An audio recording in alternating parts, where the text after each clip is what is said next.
Good morning everybody. आज हम पढ़ेंगे पैरामीशियम कॉर्डेटम में रिप्रोडक्शन। जैसा कि आपको पता है, कोई भी जाति प्राणी की या वनस्पति की अपनी जातीयता को इस धरा पे बनाए रखने के लिए प्रजनन करती है, तो प्राणियों में भी यही तरीका प्रजनन का अपनाया जाता है, जिससे कि उनकी जातीयता इस धरा पर बनी रहे। सामान्यतः प्राणियों में प्रजनन, यहाँ पे हम पैरामीशियम की ही बात करते हैं, तो पैरामीशियम के अंदर प्रजनन दो तरीके से है, एक अलैंगिक, दूसरा लैंगिक। अब तो सबसे पहले तो आप टॉपिक का नाम लिख लीजिए, रिप्रोडक्शन, या मैंने एब्रीवेट करके लिखा है रिप्रोडक्शन इन पैरामीशियम, अर्थात पैरामीशियम में प्रजनन।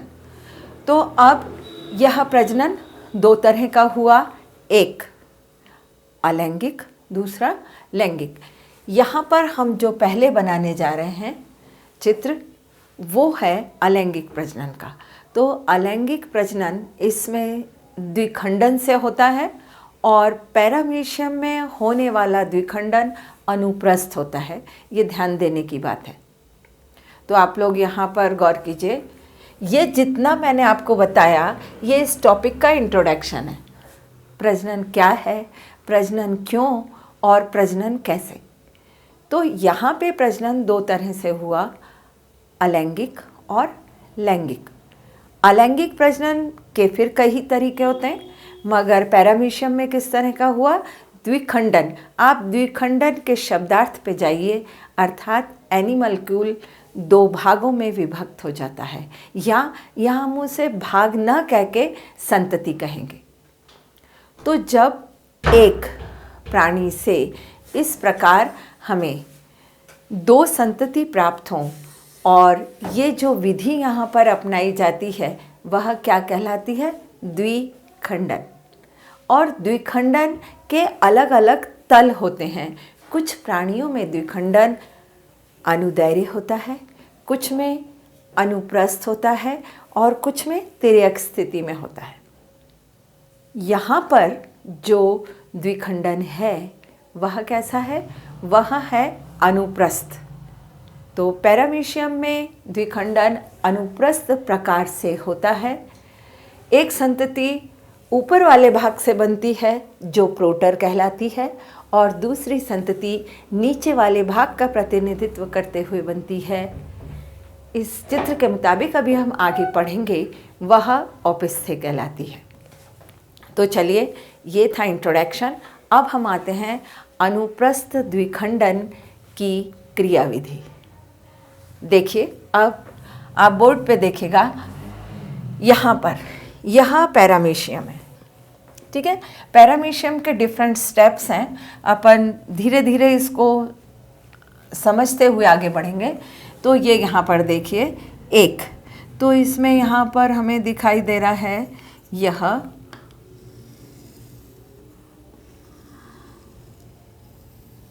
न्यूक्लियस जो कि बड़ा है, और एक न्यूक्लियस जो छोटा है।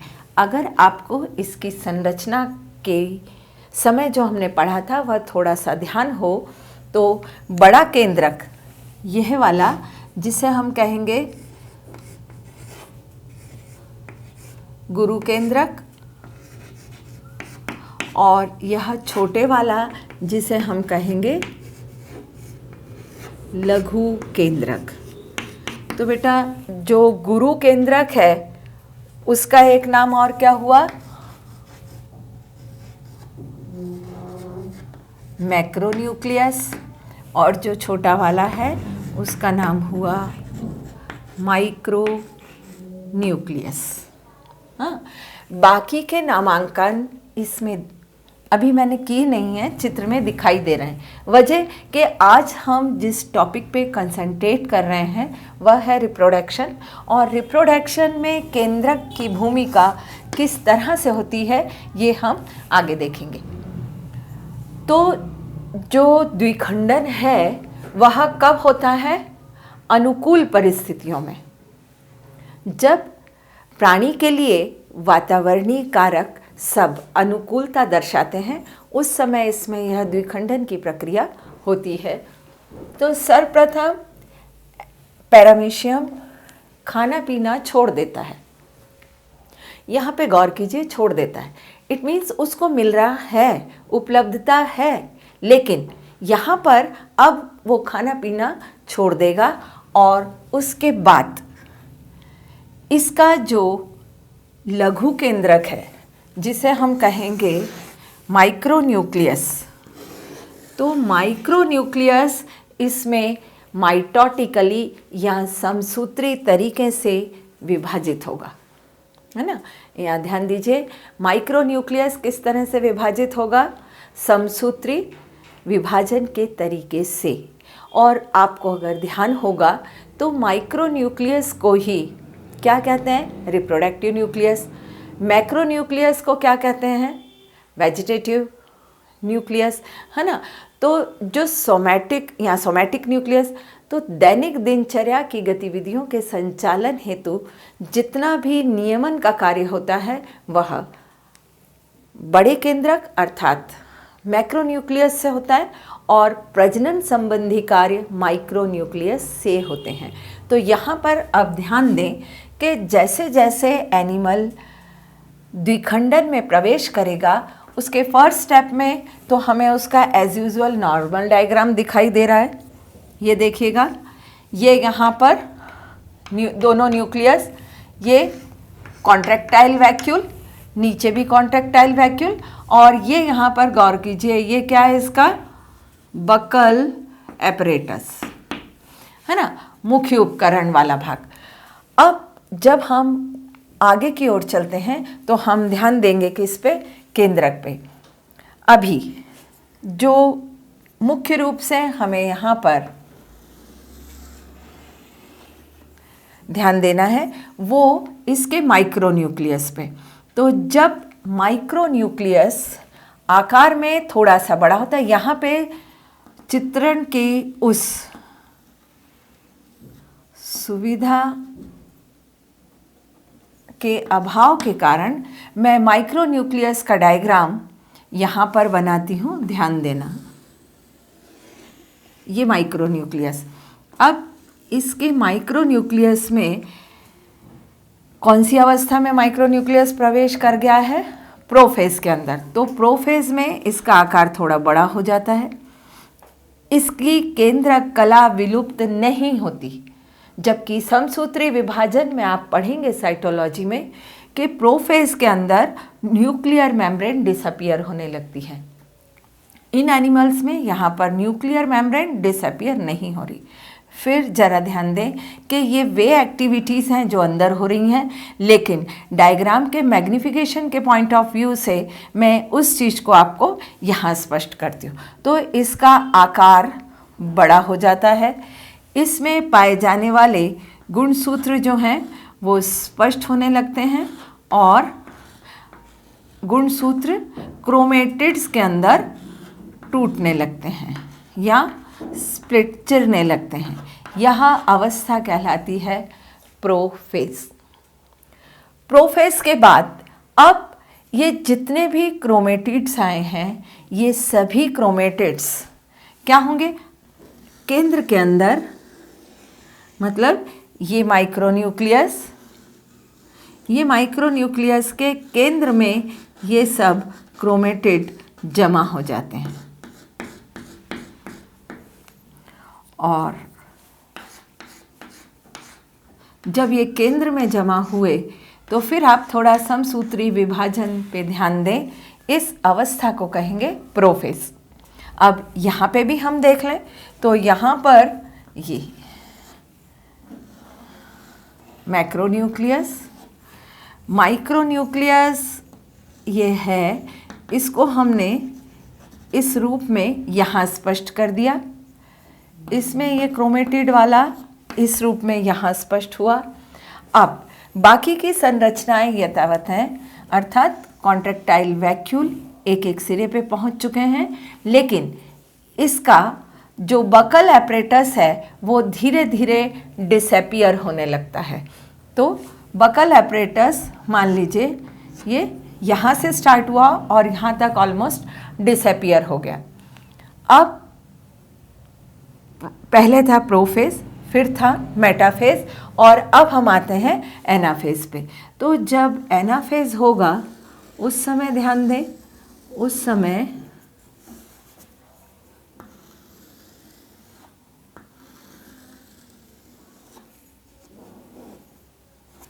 अब ये जो क्रोमेटिड्स थे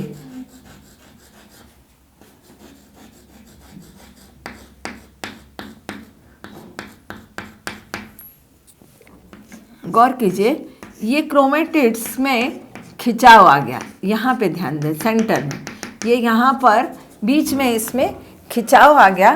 तो ये कौन सी अवस्था में चले गए? ये चले गए एनाफेज अवस्था में। यहाँ पर भी फिर वही स्थिति होगी। ये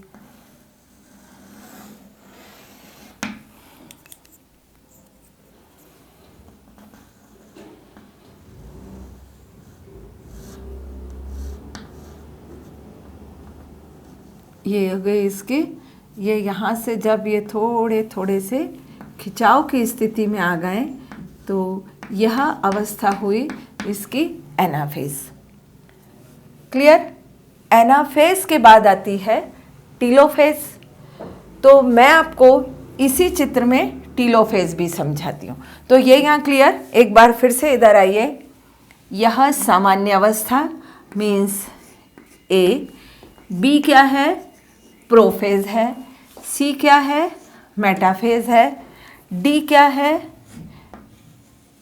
एनाफेज है और ई क्या होगी? टीलोफेज। तो वह भी मैं आपको इसी चित्र में बना के समझाती हूँ। जैसे देखिए, ध्यान दें, अब आपने ये वाला तो बना लिया होगा, मैं इसको भी मिटा देती हूँ।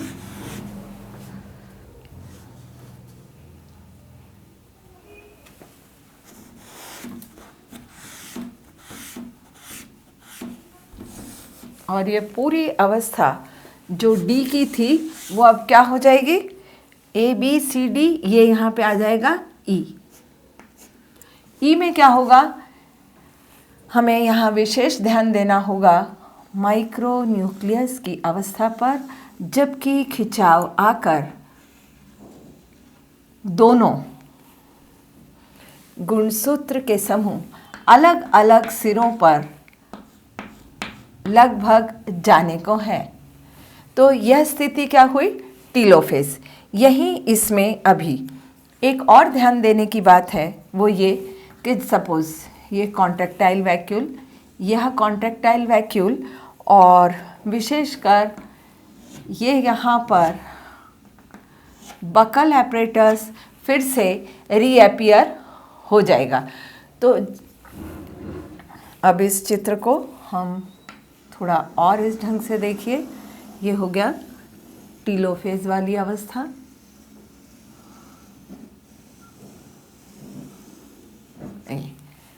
जिसमें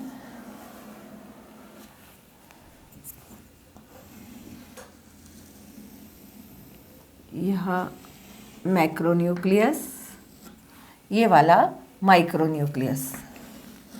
तो अभी हमने जितनी भी अवस्थाएं देखी वह किसकी देखी? यहाँ एक चीज़ मैं और बना दूँ।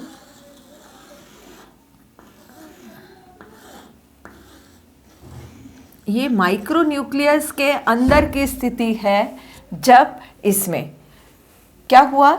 दोनों सिरों पर क्या गया है? आप देखिएगा, इसमें दोनों सिरों पर गए हैं गुणसूत्र। तो ये यहाँ पर क्रोमोसोम आ गए, ये यहाँ पर क्रोमोसोम आ गए। यहाँ पर क्रोमोसोम कहाँ थे? मध्य पट पे, तो ये थी मेटाफेज। यहाँ पर क्रोमेटिड्स स्पष्ट हो गए, तो यह थी प्रोफेज। तो इस प्रकार अब इस टीलोफेज वाला पार्ट जो है, डी ध्यान दीजिए मैं बना के मिटा चुकी हूँ। ऐसा ना हो कि सी के बाद आप ई कर दें, है ना। मैं यहाँ समय सीमा को ध्यान में रखते हुए उसी चित्र को, डी को मैंने समझाकर उस पर फिर आपको ई समझाया है। तो इस प्रकार ये यहाँ पर माइक्रोन्यूक्लियस अपने अलग अलग ध्रुवों पर जाने को तैयार, इसके साथ ही मैक्रोन्यूक्लियस में क्या हो रहा है, अब हम देखेंगे कि यहाँ पे जो मैक्रोन्यूक्लियस है वह एमाइटोटिकली असूत्री विभाजन के तरीके से क्या होगा, विभाजित हो रहा है। तो असूत्री विभाजन का मतलब ये यहाँ पर खिंच गया और खिंचकर ये भी अलग अलग सिरे पर चला जाएगा और जैसे ही साइटोकाइनेसिस होगा तो एक ग्रुप ऊपर एक ग्रुप नीचे। तो यहाँ देखिएगा अब एक मैक्रोन्यूक्लियस और एक माइक्रोन्यूक्लियस, ठीक है। ये यहाँ पर मैक्रो, माइक्रो, ये यहाँ पर एक संतति और ये यहीं पर इसकी एक अन्य संतति। मगर यहाँ आपको जो ध्यान देना है वह विशेषकर इस बात को देना है कि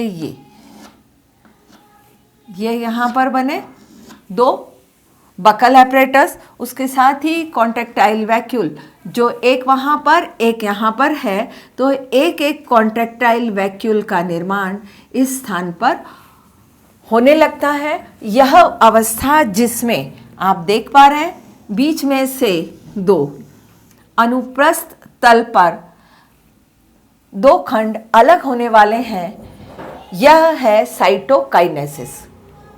तो अब एक बार आप देखिए प्रारंभिक अवस्था, प्रारंभिक अवस्था में क्या हुआ, एनिमल, ये कब होती है, मेटाफेज, इसके अंदर, सॉरी मेटाफेज नहीं, यह जो डिवीज़न है यह कब होता है, यह डिवीज़न होता है अनुकूल परिस्थितियों में।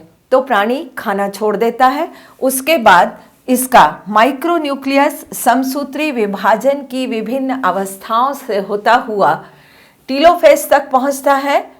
मध्य की अवस्थाओं में बकल एपरेटस डिसअपियर हो जाता है और टीलोफेज के पूर्णता के साथ साथ ये फिर से रीअपियर होता है। इसी समय मैक्रोन्यूक्लियस भी एमाइटोटिकली डिवाइड हो जाता है और चूंकि ये एनिमल सेल है इसलिए इसमें साइटोकाइनेसिस कहाँ से स्टार्ट होगा, इस तरह देखिए, इसमें दो मार्जिनल ग्रूव्स बनती हैं जो धीरे धीरे अंदर की ओर आती हैं और इनके अंदर आने के साथ ही जब ये दोनों मिल जाती हैं तो यहाँ से ये दो संतति अलग हो जाती हैं। अब इससे जो संतति बनेगी, इट मीन्स एक पैरामीशियम इससे बना और दूसरा पैरामीशियम, ध्यान दें, इससे बना। अब इसके अंदर वो सभी चीज़ें होंगी जैसे जैसे ये इसका बकल एपरेटस, इसमें भी और यहाँ पर इसमें भी।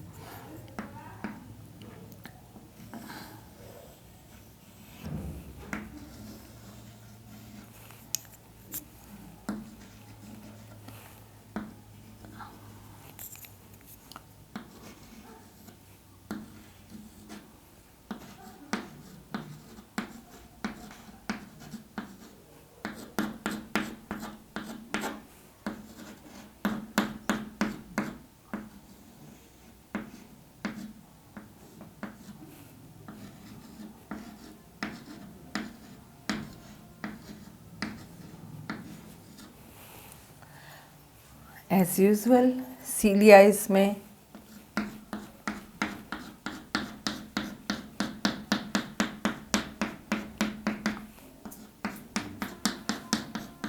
सभी पर, तो ये यहाँ पर इसमें दो बन गए हैं। सीलिया सभी में है लेकिन हमने हाईलाइट किए हैं उसके विभाजन के ही स्टेप्स। ये लास्ट ऊपर वाले से बनता है प्रोटर और नीचे वाले को कहते हैं ओपिस्थे। इसके साथ ही यह इसके द्विखंडन का जो तरीका है या प्रोसेस है वह यहीं समाप्त होता है। धन्यवाद।